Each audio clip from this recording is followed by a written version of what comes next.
China has reacted overnight to the latest developments regarding the AUKUS pact.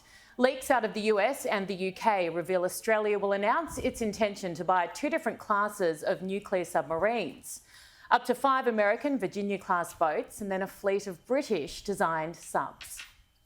This is a really big step for the country. This is the biggest step forward in our military capability that we've had since the end of the Second World War. And this, more than anything that we can do, will allow us in a pretty difficult world to look after ourselves. We will support the government's decisions because it's in our national interest to do so, and that's the commitment that we've given, and it's what we'll do.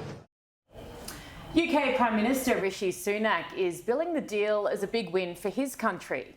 The US seems fairly pleased with itself as well.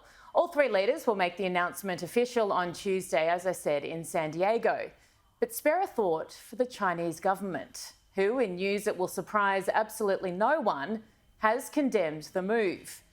Now, every time the CCP responds, either through a spokesperson or their government mouthpiece newspaper, the Global Times, the denial and complete hypocrisy blows my mind.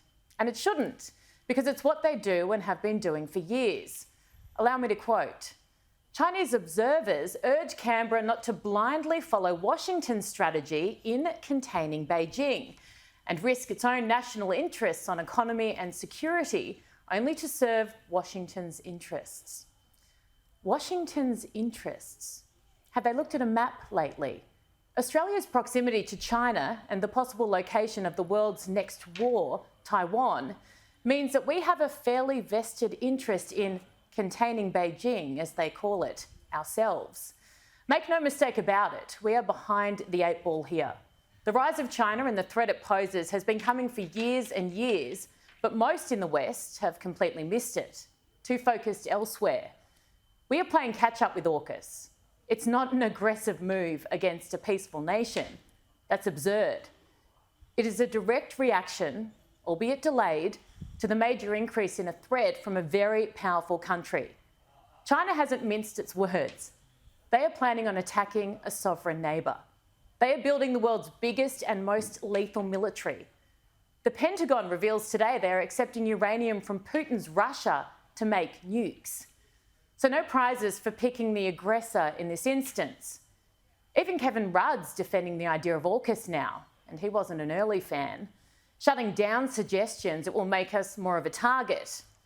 As for China's advice to us this morning, that we should, and I quote again, do more to contribute to regional peace and stability. I'd say even warranting such a ridiculous statement with a response is borderline, well, ridiculous, so I won't. But make no mistake, Tuesday's announcement is a critical step in the right direction for this country. But will it all be too little, too late? Only time will tell.